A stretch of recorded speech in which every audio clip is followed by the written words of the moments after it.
Halo, selamat datang dari kelompok kami Claire Delun bersama saya Juan Marlon Bongga dan teman saya Raufada Tegap Ardani dan Muhammad Neil Khalifa. Kami kali ini akan membahas mengenai salah satu era penting di dalam sejarah musik. Kami akan membahas mengenai para komposer Prancis dari akhir abad 19 sampai awal abad 20 dan juga perkembangan musik di Amerika. Langsung saja dari topik pertama, kita akan membahas dari para komposer Prancis. Mereka adalah para pelopor yang menciptakan inovasi baru, baik untuk musik Prancis dan perkembangan musik di dunia ini.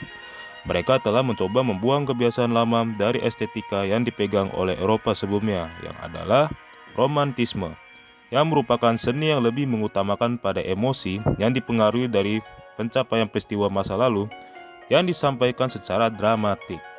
Para pelopor romantik adalah Wagner, Brahms, Schumann, Liszt, yang menggunakan aturan harmoni Jerman yang mendominasi Eropa, seperti penggunaan akord mayor dan minor. Tetapi, para revolusioner seni Prancis ini ingin menentang aturan ini. Mereka ingin mengubah semua aturan ini. Mau tahu apa saja yang perlu diubah oleh mereka? Mari kita lihat review pembahasan dari para komposer jenius ini bersama kami. Yang pertama, Gabriel Fauré. Gabriel Fauré adalah komposer yang dianggap pelopor terpenting pada munculnya era musik Prancis baru dan para komposer abad ke-20. Gabriel Fauré lahir pada tahun 1845 di Pamiers, Prancis.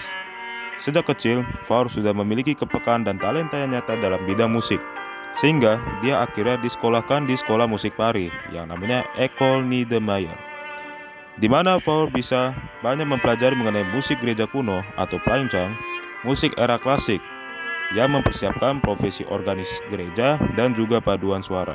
Dan juga Fauré juga mempelajari ilmu musik era barok. Fauré melanjutkan pendidikan ini pada usia remaja di mana dia belajar dengan musisi terkenal Prancis dan juga komposer yaitu Camille Saint-Saëns yang memperkenalkan dia banyak karya Robert Schumann dan Franz Liszt. Perlu diketahui pada masa ini, Konservatori Paris memiliki sistem yang berbeda. Konsep pendidikan ini lebih mengarah pada estetika musik romantik dan teori musik yang teratur. Hal ini yang menjadi pengaruh bagi Fauré dalam metodologi kedepannya, yang dalam konsepnya di mana seorang murid di konservatori ini lebih diajarkan untuk mengutamakan kreativitas murid dalam menciptakan musik yang lepas dari kebiasaan dan aturan-aturan yang berlaku, dan tidak mengekang mereka hanya pada konsep teori-teori yang abstrak. Hal inilah yang menjadi pegangan dan prinsip dia selama menjadi guru ke depannya. Dan dengan hal itu, Fauré menjadi guru musik penting yang sangat mempengaruhi perkembangan musik, terutama musik Prancis.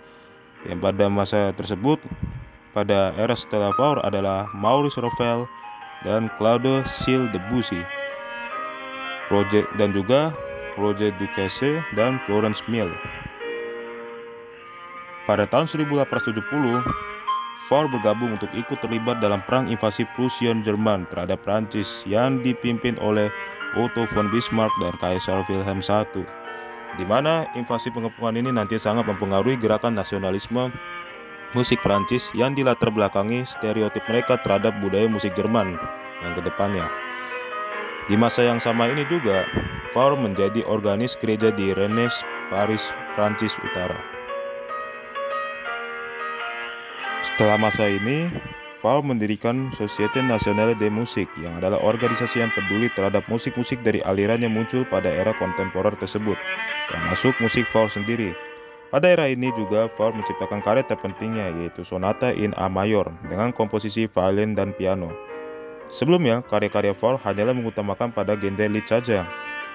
Tetapi Fauré memiliki estetika yang berbeda dengan musisi komposer pada era romantik seperti Brahms, Schumann, Wolf, Schubert, terutama pada genre lead. Mereka lebih menciptakan musik yang berasal dari emosi pribadinya yang terpengaruh dari masalah dan nasib kehidupan pribadi. Fauré sendiri lebih menciptakan aspek puitis dalam musiknya. Dia menciptakan sesuatu yang lebih cenderung dalam ekspresi suasana sehari-hari untuk mengungkap masalah-masalah yang berhubungan dengan tindakan.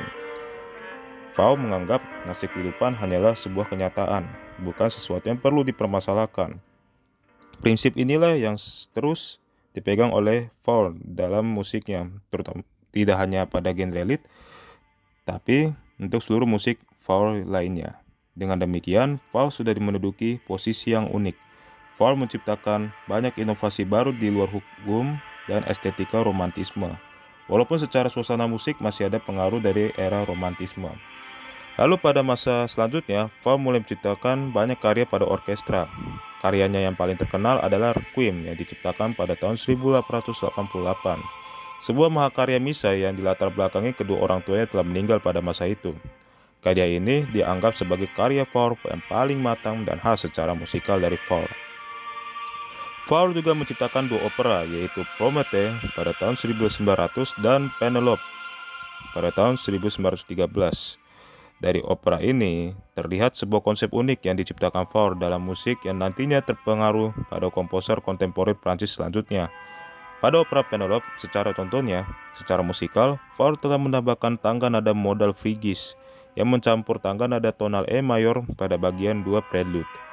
Penggunaan tangga nada model ini akan banyak digunakan oleh banyak komposer Prancis, terutama Debussy.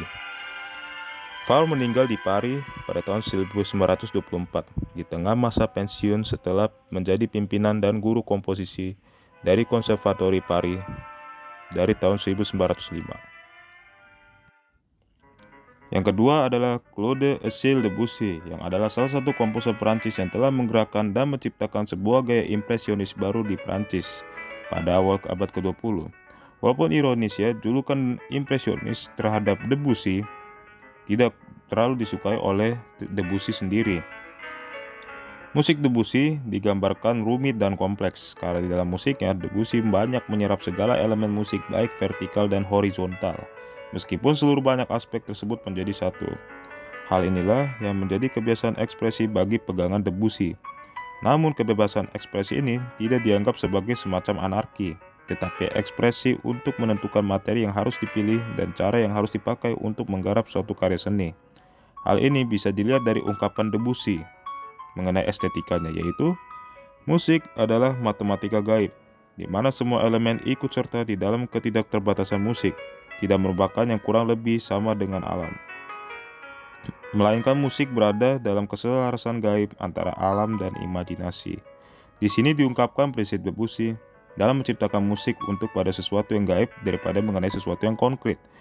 Hal gaib tersebut nampaknya juga tidak dapat dijelaskan secara mutlak dan hanya dapat dianalisis dari karya musik itu sendiri. Dilihat dari riwayat hidupnya, Debussy lahir di Saint-Germain-en-Laye di Prancis pada 22 Agustus 1862. Selama hidupnya, Debussy tidak pernah mendapatkan pendidikan formal. Debussy hanya mengenyam pendidikan dari ibunya dan dengan nyonya yang lain. Hal ini membuat Debussy tidak pernah merasakan masa anak-anak dengan rekan seumurnya, yang nampaknya menciptakan sifat individualisme yang sangat jelas terhadap pribadinya. Pada 1873, Debussy diterima sebagai mahasiswa piano di Paris dan belajar komposisi dengan Ernest Guiraud. Walaupun begitu, Debussy selalu bentrok keras terhadap guru-gurunya, terutama pada estetika musiknya, sehingga studinya dihentikan. Setelah mendapat hadiah dari kompetisi Prix de Rome dari karyanya L'Enfant Prodigue, akhirnya Debussy pergi ke Italia untuk mengarang dengan santai. Tetapi suasana di Italia membuat Debussy tidak betah, sehingga membuatnya memutuskan kembali ke Paris. Di Paris, Debussy juga banyak bergaul dengan para komposer, filsuf, dan kelompok esoteris pada masa itu. Pada awalnya karya Debussy masih terpengaruh dari era romantik. Sebelumnya, pada tahun 1888, musik Debussy dibagi menjadi 3 dekade. Yang pertama sebelum tahun 1888, lalu tahun 1888 sampai 1905 dan 1905 sampai 1918.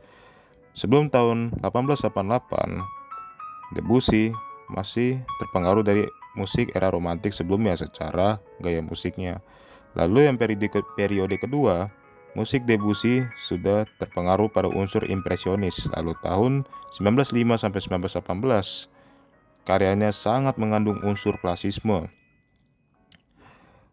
Karya-karya pada tahun 1888 yaitu Danse Bohemienne dan L'Enfant Prodigue menjadi salah satu contoh yang penting. Seperti yang dikatakan, Debussy sangat banyak menyerap aspek musik apapun. Hal ini banyak terpengaruh dari musik Jerman, walaupun dia menentangnya secara estetika. Dan juga musik Rusia pada era romantik, khususnya pada komposer Mussorgsky dan Borodin. Kedua komposer ini sangat mempengaruhi ekspresi Debussy ke depannya. Tidak hanya musik Eropa, Debussy sangat dipengaruhi dari musik Oriental, khususnya musik gamelan Jawa yang dilihatnya pada pameran peringatan 100 tahun Revolusi Prancis dan selesainya proyek Menara Eiffel pada tahun 1889 yang sangat mempengaruhi salah satu karyanya yaitu Das Volks aus der Lin. Dalam nada pembukanya dan serta pengembangan konsep musik selanjutnya menggunakan nada pentatonik yang terpengaruh dari musik gamelan Jawa itu sendiri. Dan juga musik pagodes dalam pembukaan musik Des Tempes atau yang arti ilustrasi serta Feuilles Mortes atau daun-daun kering yang secara musikal terpengaruh dari nada pentatonik gamelan Jawa. Pada periode impresionis, Debussy cukup produktif dalam berkarya seperti siklus piano yang terkenal Dua Arabesque, Suite Bergamesque, siklus Lied, Vetus Galantes, Five Poems, The Baudelaire, dan siklus orkestra yang terkenal adalah Le Mer dan Prelude de L'après-midi une faune. Pada perkembangan selanjutnya, Debussy menciptakan sebuah hal yang baru disebut klasisme yang berasal dari pemandangan bunyi soundscape dan warna-warna lembut diubah menjadi warna-warna luar yang lebih tajam dan abstrak. Hal ini nantinya menjadi landasan musik neoklasisme yang dipengaruhi dari dua hal, yang adalah pengaruh musik Stravinsky yang menyebut pari pada tahun 1910 dalam penampilan The Rite of Spring, termasuk gaya primitif ya, dan unsur ritmis yang rumit. Unsur ritmik yang menjadi unsur ritual semakin berperan dalam karya-karya Debussy. Lalu, era Perang Dunia I yang mengecewakan Debussy karena situasi politik, di mana invasi Jerman terhadap Prancis yang menyebabkan kekecewaannya. Karya yang ditulis pada periode ini adalah Et Blanc Nuit untuk dua piano, di mana Debussy tampaknya mengimitasi pawai trompet militer di sana-sini pada lagu tersebut, dan juga membawakan lagu Ein Festburg, karya gereja Jerman dari komposer Martin Luther dan Bach, yang seolah-olah diperkosa bentuk aslinya dalam pengembangannya. Lalu menyinggung lagu Le Marseillaise, lagu kebangsaan Prancis. Ini menggambarkan suasana muram dan menghantuinya masa itu. Claude Debussy meninggal di Paris pada 1918 saat Perang Dunia II karena kanker perut. Selama karir Debussy menekankan gaya sensibility, yaitu gaya sensitif dan volupte, adalah sulit diterjemahkan pada musiknya. Ini berhubungan pada estetika musik Prancis bahwa musik tersebut bersifat kualitatif, yaitu mengilustrasikan sesuatu dengan detail dan sulit diterjemahkan. Debussy sangat menentang ide-ide yang berhubungan dengan emosional dan rasional yang berpengaruh dari estetika romantisme, terutama gaya musik Jerman dari Wagner dan Brahms. Yang ketiga adalah Maurice Ravel, adalah komponis dan pianis Prancis terkenal. Ia dianggap salah satu komponis paling penting pada awal abad ke-20. Karya-karyanya mencakup berbagai genre seperti musik orkestra, ballet, opera, dan musik kamar. Maurice Ravel lahir di Cibourne, Prancis pada 7 Maret 1875. Ayahnya, Pierre Joseph Ravel, adalah seorang insinyur dan ibunya, Marie Delort, adalah seorang penyanyi. Ravel menghadiri Conservatoire de Paris dari tahun 1889 sampai 1900. Seperti yang telah dikatakan sebelumnya, Ravel adalah seorang murid dari komponis Faure sebagai gurunya. Walaupun begitu, Ravel bukanlah termasuk murid yang unggul pada masa itu. Ravel tampaknya kurang berhasil dalam berbagai hal. Bahkan dia tidak pernah memenangkan kompetisi Prix de Rome yang merupakan kompetisi bergengsi pada masa itu. Walaupun begitu, Ravel tidak pernah putus asa. Ravel tampaknya memiliki kesamaan dengan Debussy. Mereka selalu memiliki pandangan negatif terhadap lembaga kesenian pada masa itu. Ravel dan Debussy adalah dua pribadi yang sangat sering diangkat dalam pembahasan mengenai impresionis dan simbolisme. Mereka adalah dua orang paling mempengaruhi dalam bidang ini. Walaupun Debussy dan Ravel memang tidak menyukai julukan tersebut, tapi dua orang ini juga memiliki perbedaan cukup mencolok terhadap musiknya.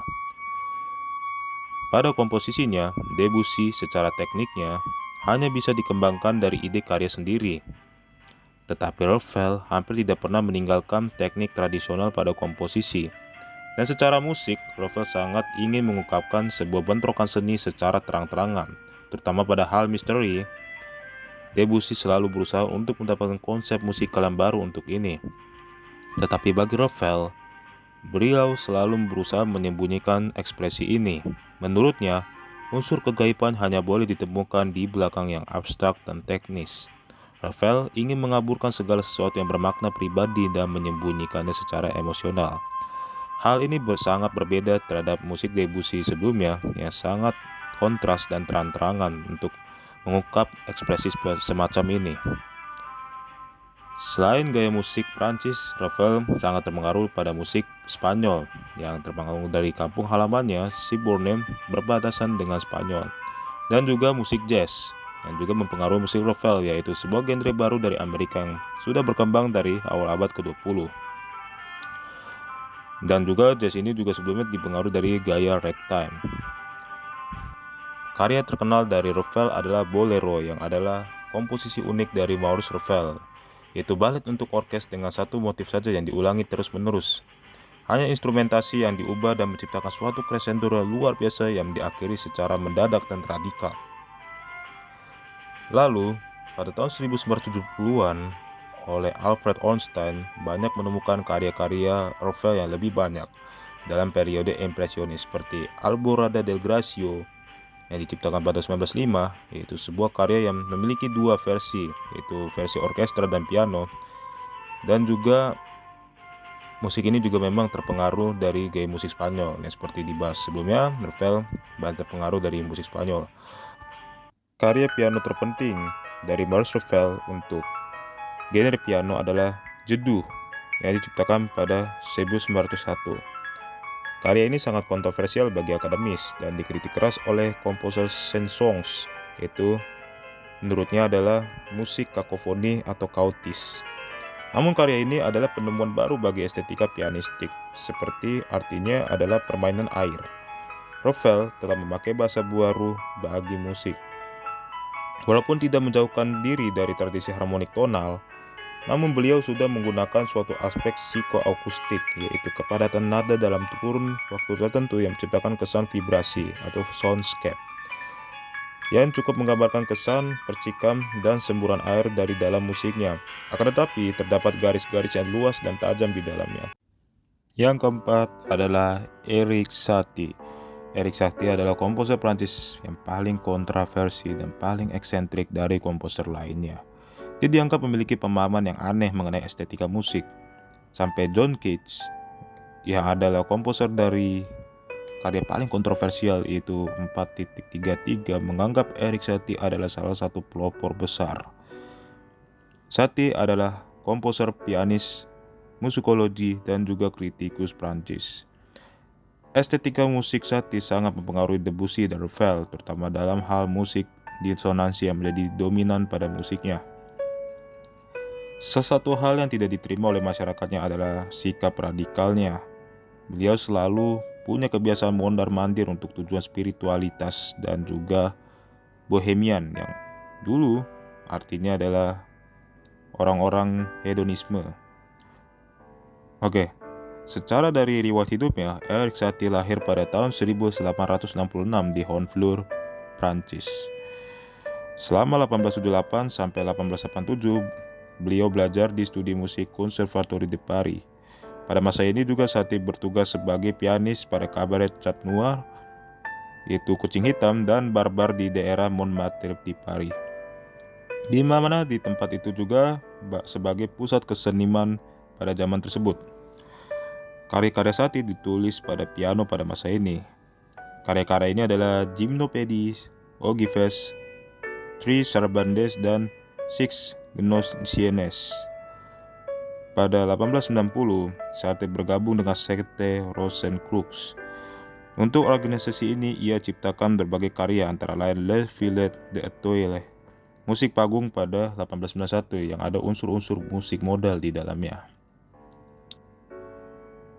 Sebuah karya yang membuat Satie akhirnya mulai populer sebagai komposer yang eksentrik, yaitu sebuah balet yang berjudul Parade, yang dilatar belakangnya juga munculnya estetika seni baru, yaitu seni kubisme dari Pablo Picasso dan Jean Cocteau, yang saat penampilan perdananya menampilkan skandal besar di Paris. Dan juga ini mereka juga berbagi tugas. Picasso sebagai penata panggung, koreografi dibuat oleh Massenet, dan Cocteau sebagai penasihat.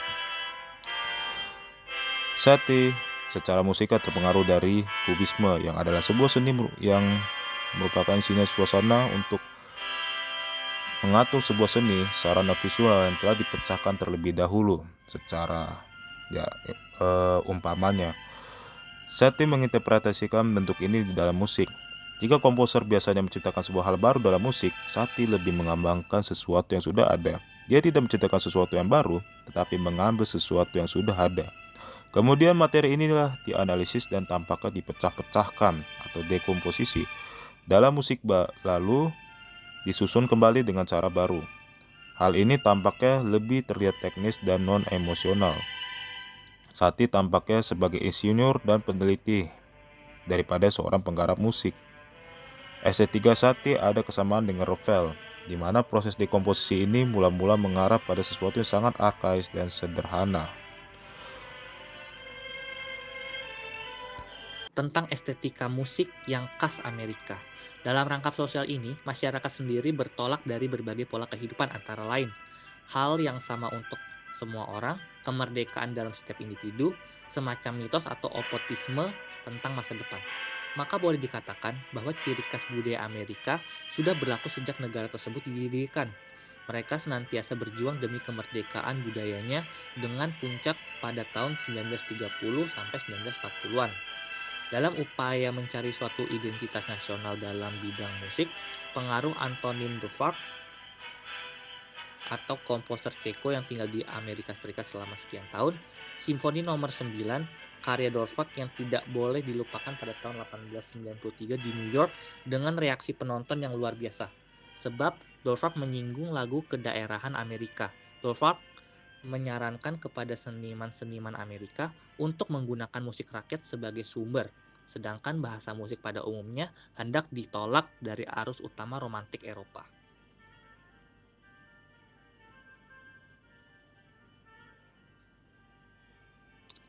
Komponis Amerika tidak demikian menurut Charles Ives. Musik Amerika bersifat nasional, tidak memperhatikan dalam perkembangan sejarah. Aaron Copland dan Henry Cowell lah yang berperan penting dalam permasalahan identitas musik di Amerika pada tahun 1930 sampai 1940-an. Sikap Copland sangat subjektif dan terdapat hal yang disangsikan, terutama dalam akhir kutipan mengenai rasa positif dan negatif. Tetapi dilihat dari sisi lain, kutipan ini seolah-olah mencerminkan sekaligus dilema, untung serta dalam ciri khas musik Amerika. Yang pertama, sikap populisme. Sikap ini mengutamakan kaitannya dengan masyarakat. Copland nampaknya tidak keberatan bila komposer lain tidak memperhatikan masyarakat, asal ia bertolak pada suatu sikap moral yang mantap. Charles Ives, transcendentalisme dan eksistensialisme. Charles Ives adalah komposer revolusioner Amerika Serikat. Ives adalah komposer avant-garde yang berhasil mengubah estetika musik Amerika pada awal abad 20.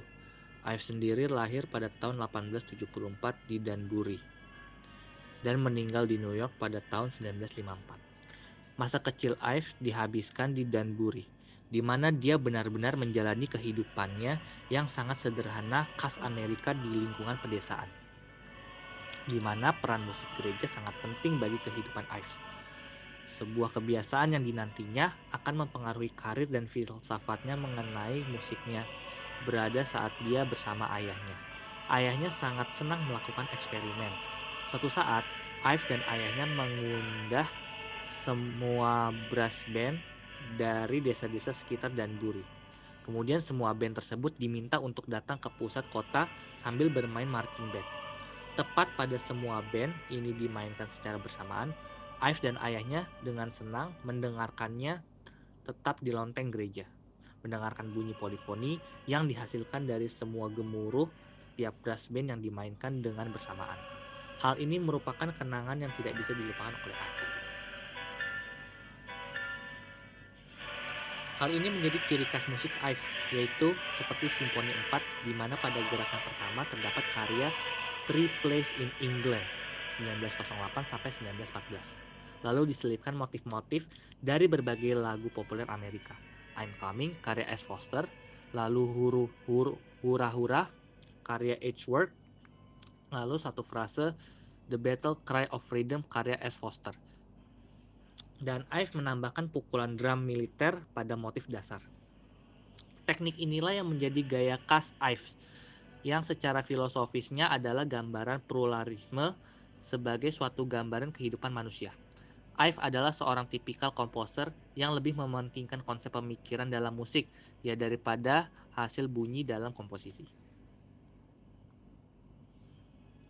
Secara estetika dan filosofis, Ive mengutamakan sebuah konsep musik yang melibatkan elemen-elemen musik gereja dan musik folk Amerika agar terciptanya musik universal. Lalu, yang merupakan musik substansia atau makna atau isi, terdapat suatu manner. Lalu sebuah ide-ide Amerikanisme hanya sebuah ide abstrak. Ives terpengaruh dari filsafat tradisionalisme dari New England, di mana musik adalah hubungan persilangan seni dan kehidupan manusia. Jadi, apapun penemuan komposisi dalam Ives hanyalah sebuah tawaran untuk kehidupan baru.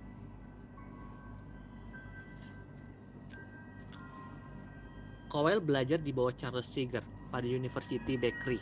Salah satu karya tulisnya mengenai teknik-teknik baru dalam bermain piano, musical chords, terutama seperti teknik cluster. Teknik yang diciptakan melalui eksperimental dia selama bermain piano dari yang dia dapatkan pada 1912. Dan dia juga menulis teknik-teknik ritmis baru. Teori ini mengantisipasi diskusi antara komposer-komposer 1950-an. Selama hidupnya, Cowell telah berpergian mengelilingi Amerika dan Eropa untuk mementaskan karyanya. Perkembangan musik jazz berasal dari orang negro, dan genre inilah akhirnya menjadi genre populer yang menjadi karakter utama musik Amerika.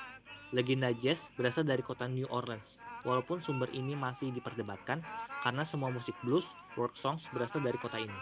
Kota ini juga banyak didiami oleh banyak orang Prancis, yang memang secara dasarnya mereka lebih senang menghibur diri. Musik jazz juga dikatakan sebagai efek dari keinginan mereka untuk melampiaskan rasa frustasinya terhadap nasib mereka, yang akhirnya memunculkan kreativitas baru. Hal ini dikarenakan pengaruh rasisme kulit putih yang mengekang mereka sejak awal abad 17. Saat mereka baru mendiami Amerika untuk diperjualbelikan perbudakan, hal ini juga mereka mendapat sebuah stereotip dari agama Puritan didiami oleh masyarakat Amerika Utara juga menganggap tradisi orang negro dianggap paganisme. Lalu, nasib kaum negro tampaknya mulai bebas setelah selesainya Perang Civil War, saat Presiden Amerika ke-16 Abraham Lincoln mengeluarkan kebijakan pembebasan budak di Amerika, sehingga orang negro lebih mudah berkreasi. Karakter musik orang negro pada era abad 19-an adalah work songs atau blues bersifat spiritual, ragtime yang secara ritmis terpengaruh dari gaya march orang Eropa. Pada awal abad 20, terjadi di mana industri musik mulai berkembang karena penemuan baru, seperti didirikan stasiun radio, perkembangan alat perekam elektronis, sistem pengeras suara, dan sebagainya. Lalu, bagaimana situasi musik orang negro untuk musik orang kulit putih? Tampaknya, pada abad 20, orang kulit putih lebih meneruskan tradisi-tradisi budaya musik mereka sejak era romantisme sebelumnya, sehingga kesannya sedikit konservatif, dan orang kulit negro dengan latar belakang rasa frustasinya seperti dijelaskan sebelumnya, mendorong mereka mengeluarkan kreativitas baru, sehingga musik ini memiliki gairah nafsu besar yang tersembunyi di kalangan kulit putih, sehingga perkembangan musik jazz menjadi satu sarana besar untuk orang kulit hitam agar mereka mencari jaringan sosial dan menyerbu lingkungan kulit putih.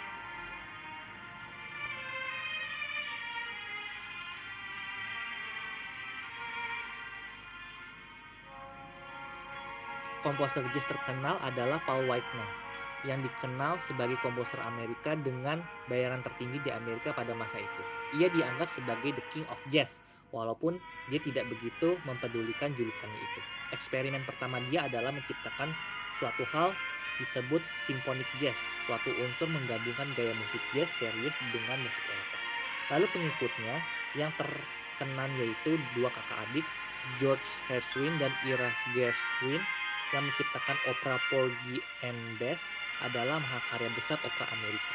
Musik Gershwin telah menggambarkan menyatuan gaya musik jazz dan gaya musik klasik dari Eropa. Gershwin adalah komposer yang menciptakan musik lebih dari instrumental dan serius.